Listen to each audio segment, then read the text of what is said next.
Hey, it's Phil Meyer. We're going to start this video with a pop quiz, and don't worry, it won't take too long. What's wrong with this picture here? I might argue there's more than one thing wrong. If you're not sure what it is, this video might help you out. This video's target audience is more for newer players, but from this screenshot I can tell there are players that have made their way into Shadowbringers at least, and still haven't sorted out the market boards. A lot of players will head straight to the market board to buy or sell items because it's convenient, without first looking at the alternatives, which would let you use the market boards more effectively whenever you needed to rely on them.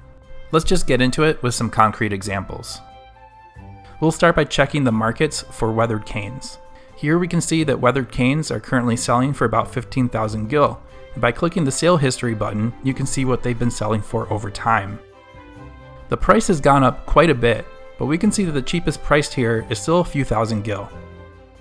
The thing is that right on the cane's item description, we can see that its shop selling price is 94 gil.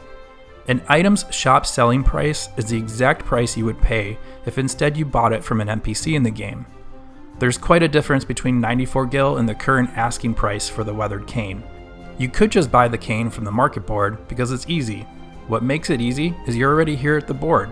Maybe you don't know where to buy a weathered cane in the game, so let's take a moment to find out where we could. There are three sources for this that I would recommend. The first is the game's official online resource, the Eorzea Database. The second is a site called Garland Tools, and the third is FFXIV Teamcraft. I'll get into which of these I like the most in a moment, but let's just start with the game's official database. Right here we can see there are 3 NPCs that sell weathered canes, and they're located in the 3 main city-states. Both Garland Tools and FFXIV Teamcraft will show you the same information, but they also include a map letting you visually see where the NPCs are located. So, with a teleport, getting to any one of these NPCs would be quick from any place in the game. Knowing this, would you still purchase a weathered cane from the market board? There's no right or wrong answer. The goal is to have the info so you can make a better choice for yourself. Of these 3 tools, the one I like most is Garland Tools, because it happens to have a mobile app that is easy to use if you happen to be a couch player like I am. So that's a bit about buying items, but let's talk about crafting and gathering. If you're a crafter, you probably have a complementary gathering job to go with it. When crafting an item, it's common to be missing a component, and you need to either buy it or find it yourself.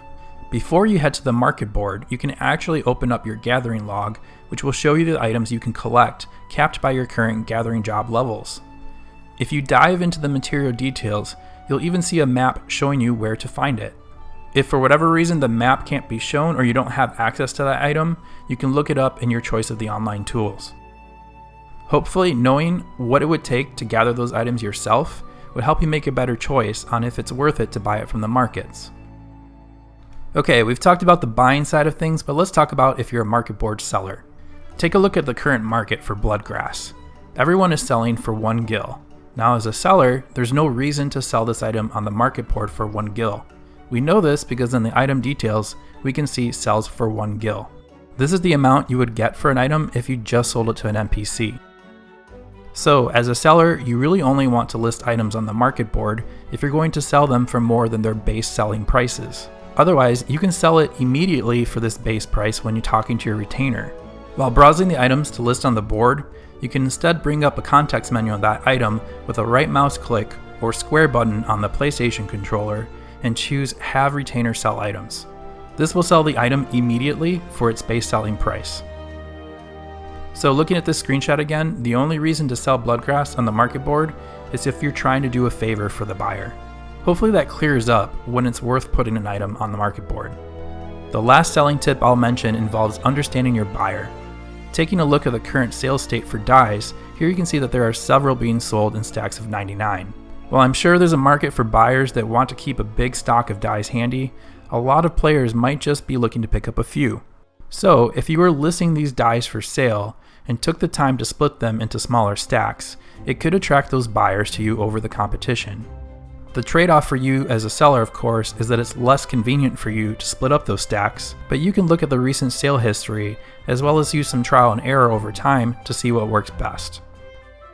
So now armed with this new information, let's take a look at that screenshot from the start of the video.